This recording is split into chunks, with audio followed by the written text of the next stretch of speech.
Hello everyone, and welcome to my channel. Today, for my first ever review video, I'm talking about The Mandalorian and Grogu, the latest entry in the ever-expanding Star Wars universe. Going into this movie, I wasn't expecting a masterpiece. I wasn't expecting the next Empire Strikes Back or anything like that, but I was hoping for something memorable, something that justified bringing these characters to the big screen. And honestly, I don't think it does.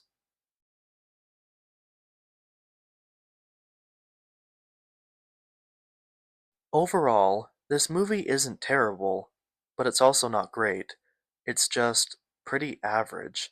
And honestly, that might be more disappointing than if it were outright bad, because there's really nothing that sticks with you after the credits roll. The biggest issue with this movie is the plot, or should I say, the lack of a defined plot. The basic premise for this movie is that it's set after the fall of the Galactic Empire. The Mandalorian, Din Djarin, and his little green apprentice Grogu are enlisted by the New Republic to rescue Jabba the Hutt's son, Rhoda the Hutt, in exchange for information on a target. That's the basic synopsis, but watching this film, it feels like this film has less of a defined plot and more of an occurrence of events that happen to progress everything forward. This is my preference, but I prefer a simple, defined plot.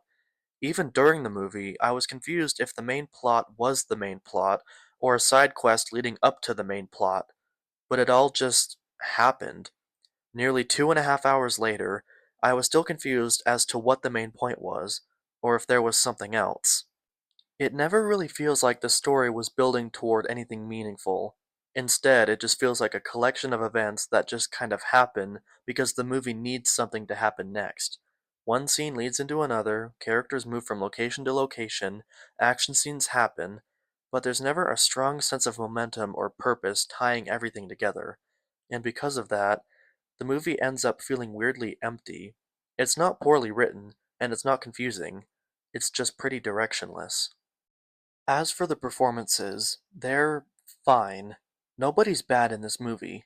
The cast does the best they can with the material, and there are definitely moments where the chemistry between the characters works, especially if you're already invested in these characters from the Disney Plus series. But nobody really elevates the script either.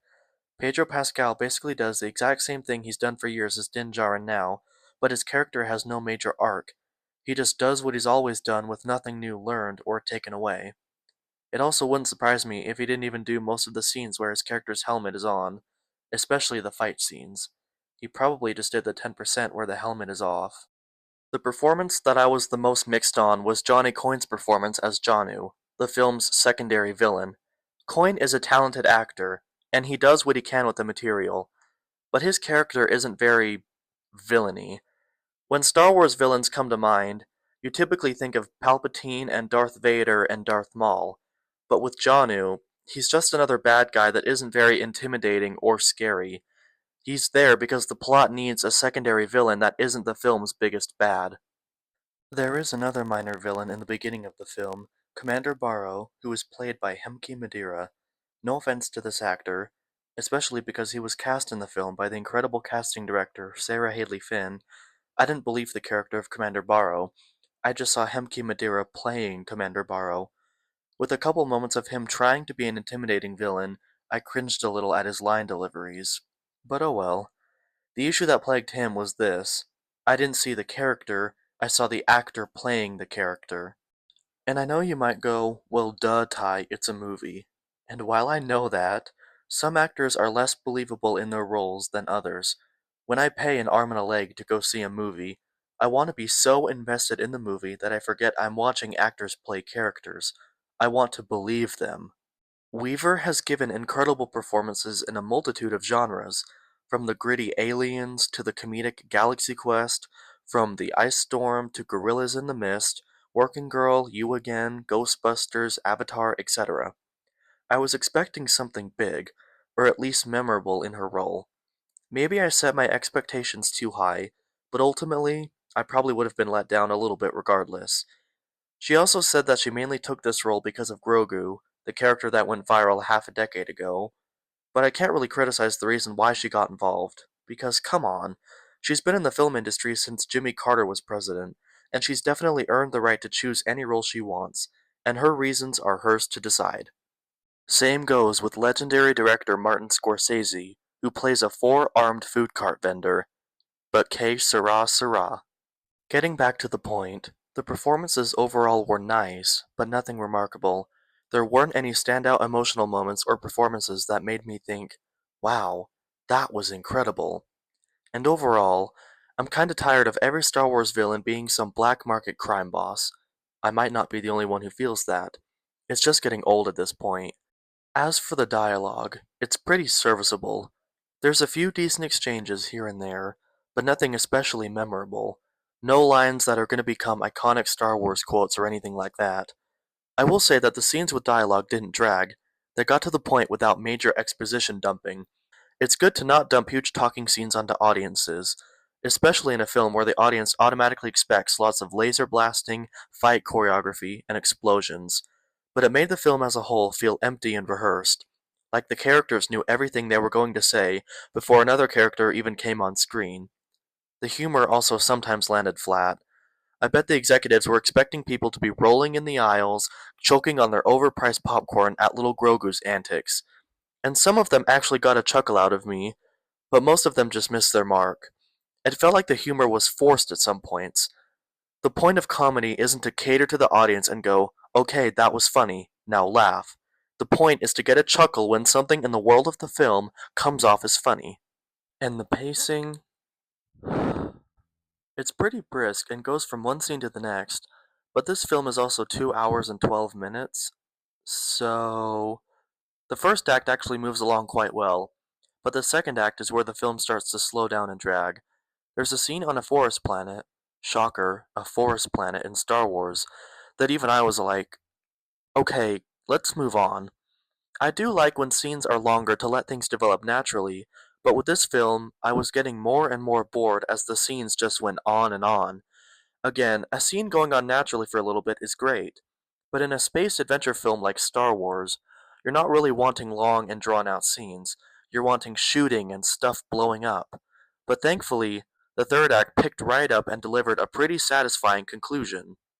The movie does have decent editing, but perhaps the biggest, or second biggest, atrocity in this film is the lack of color.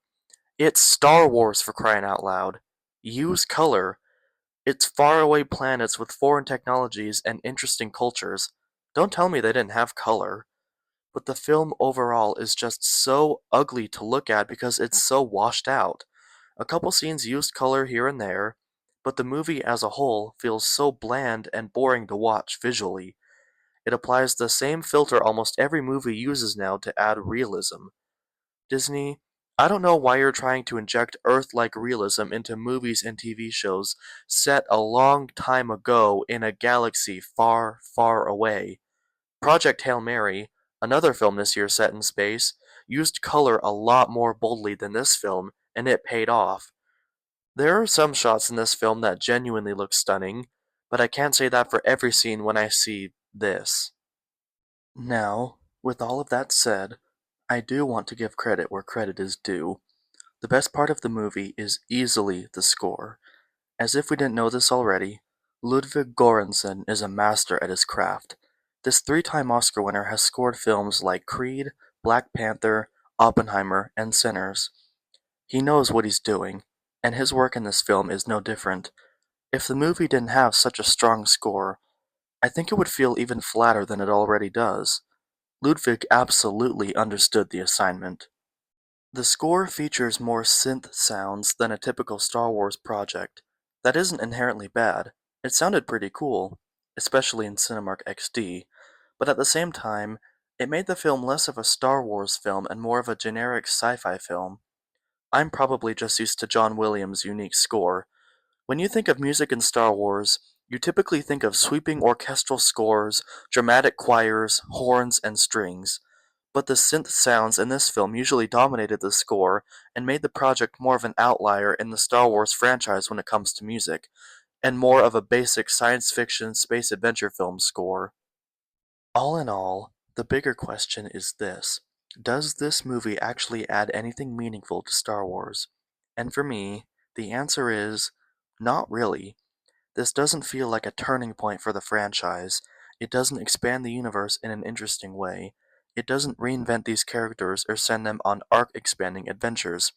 And it doesn't take big creative swings. It's just there. And maybe that's the most frustrating thing about it. Because Star Wars used to feel like an event. Whether the movies and TV shows were good or bad, they at least sparked conversation. They felt ambitious and bold and creative. This movie just feels safe. Very safe. Like it exists more because it can exist, rather than because somebody had a truly compelling story to tell. And all of that is sadly what we've come to expect in the Disney era of Star Wars. The projects become less bold and more safe, and, by their standards, politically correct. They want to lecture the audiences as well as sell their products as products, and not projects designed to entertain and inspire. At the end of the day, I can't say that I hated The Mandalorian and Grogu. It's a decent movie, but I also can't really recommend it either. And honestly, this might be the first movie in a long time where I actually tell people, save your money, wait for the Disney Plus release. You'll probably be better off. You're not missing some massive cinematic experience by skipping this in theaters. If you're a huge fan of these characters, you'll probably find enough to enjoy, but if you're expecting something fresh, exciting, or essential for the future of Star Wars, I don't think this is it. My rating? 5 out of 10. Pretty average and nothing special. But that's just my opinion. Let me know what you thought of the movie down in the comments. Did you love it? Hate it? Think I'm completely wrong? And if you enjoyed this review, make sure to like, subscribe, and stick around because I'll have more movie reviews in the near future. Thanks for watching, and I'll see you guys in the next one.